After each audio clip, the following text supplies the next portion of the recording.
So In the I want Q&A section, they mentioned how low their customer acquisition cost is for Peacock because they said they're only advertising it to their own people, the people that are on Xfinity. And so their customer acquisition cost is almost nothing, as opposed to Disney Plus, who has to do these huge pushes in order to get people to notice them. Sorry. Go ahead, Mike. I was going to say, in terms of tail of the tape, where Disney's at.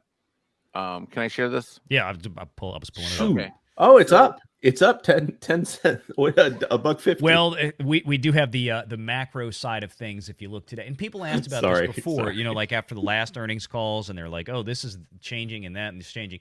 So right now, the Dow Jones, for example, is up 74 points, so 0.21%.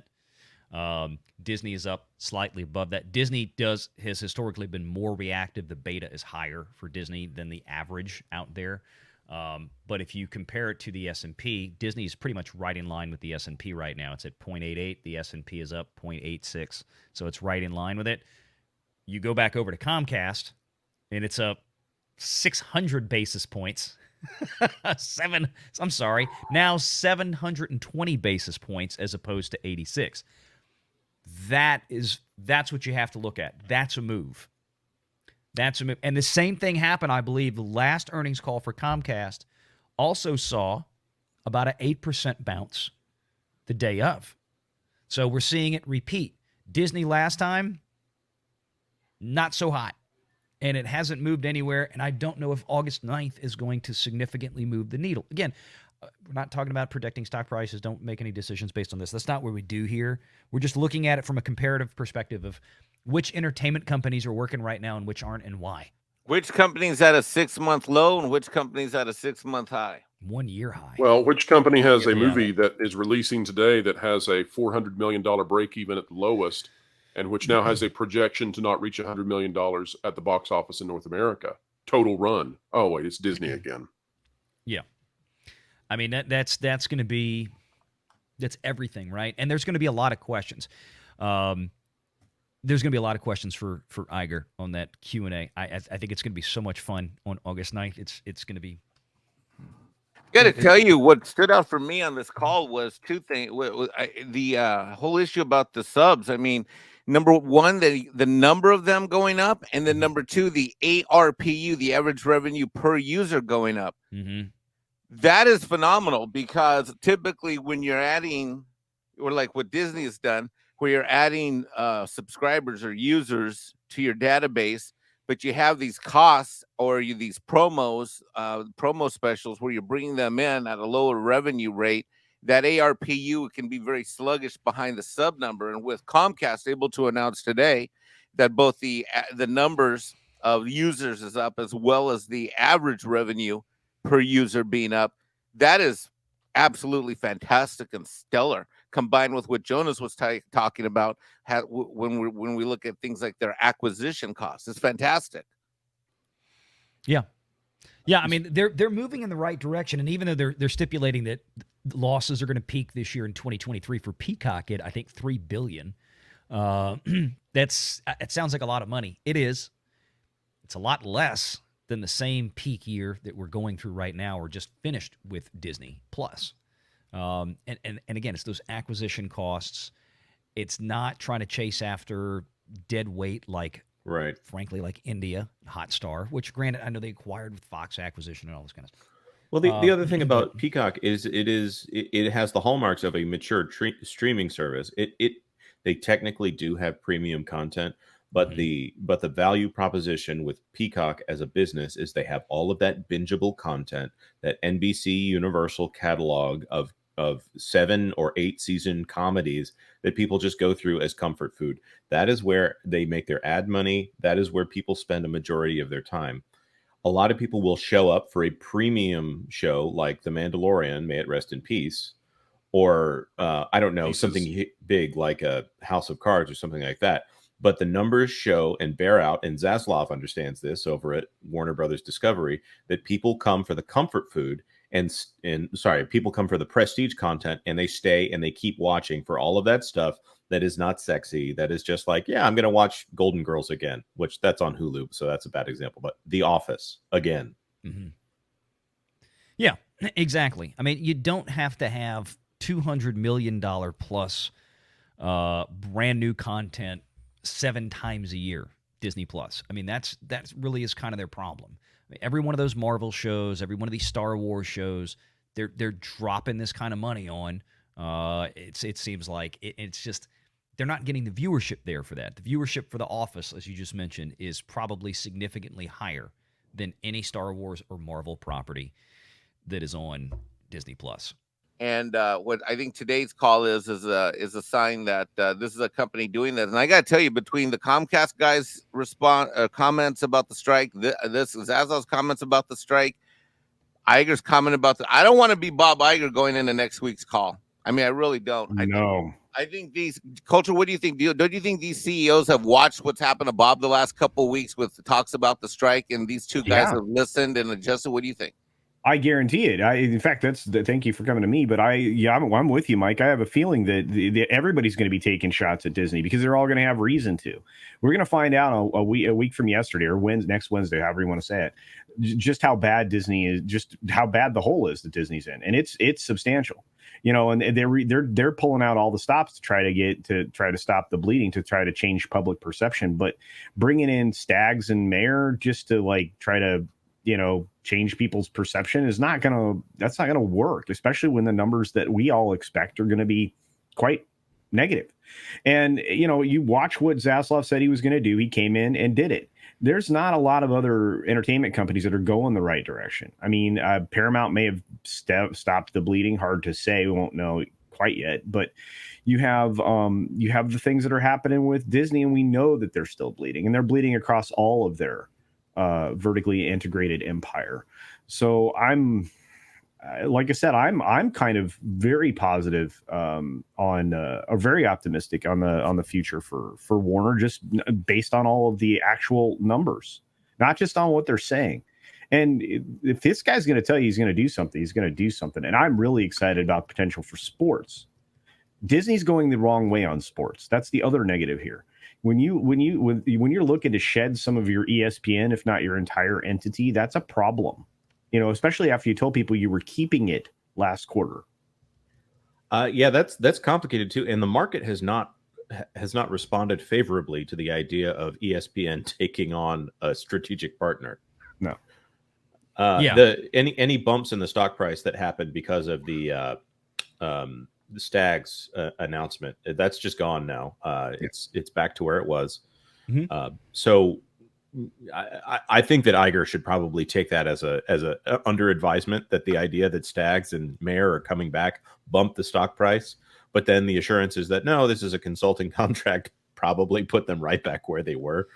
Well, I think part of it, Jonas, is the fact that I don't think anybody really understands what this strategic partner with ESPN, what does this look like from a structural perspective? What even does that mean? What kind of revenue sharing would there be if somebody else takes an equity stake? I mean, Disney is trying to unwind one of these kind of things right now with Hulu. They're trying to get rid of an equity partner.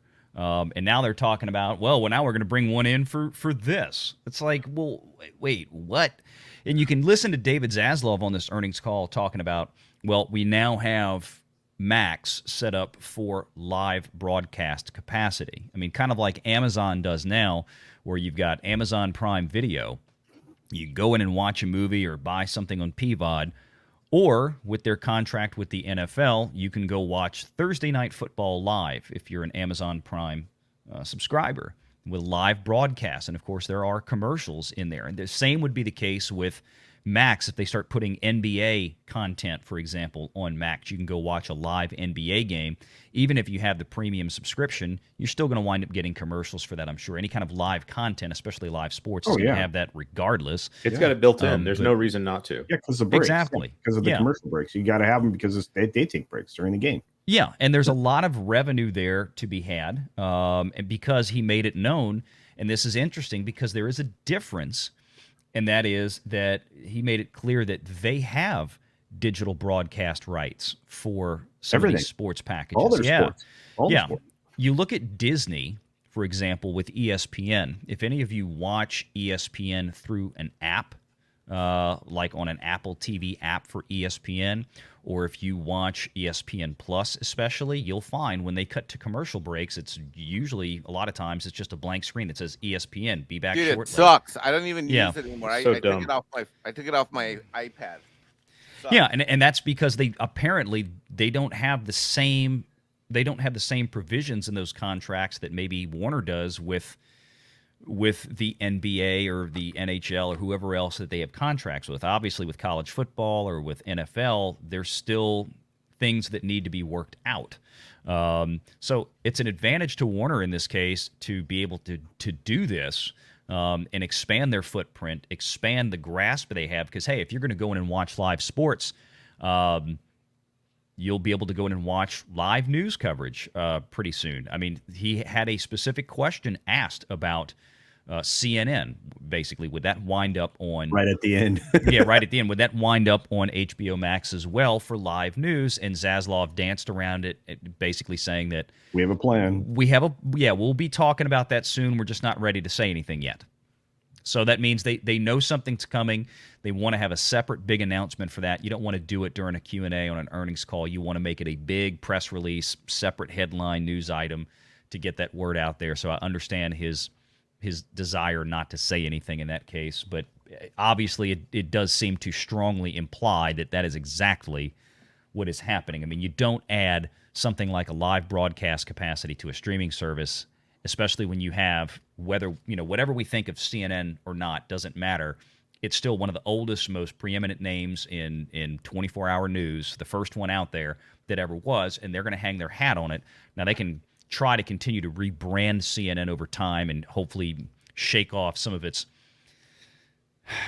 negative perception over the last 20, 30, 40 years.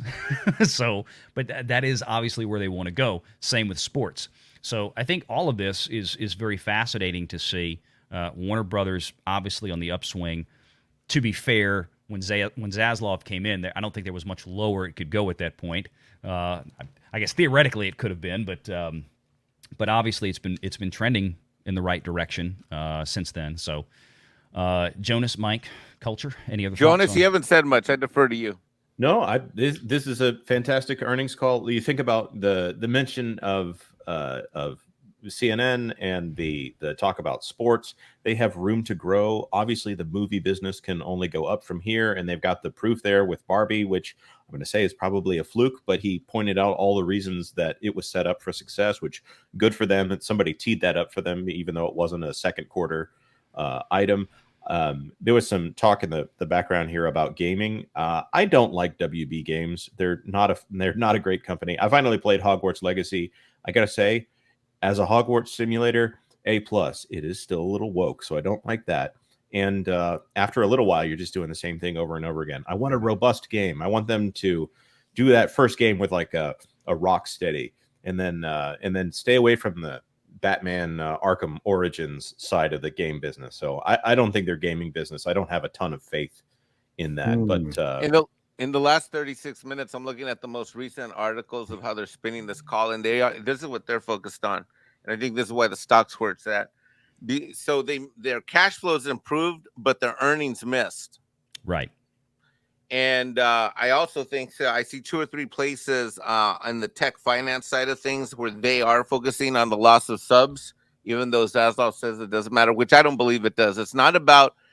These companies need to learn that it's not about how many people do you have. See, you remember back in the olden days of the internet when it was like, oh, we got so many views and clicks, but that never turns into like actual real cash. Mm-hmm. That's what's happening with these streaming wars. And so because the whole streaming war battle was framed by subs, they've got to understand that it's about profitability. Warner Brothers is clearly ahead of that curve. But I think by them missing imagine that not only did you may have missed your earnings estimate, but you've improved your cash flow. I'll take better cash flow any day because I know that earnings will be down the road big time.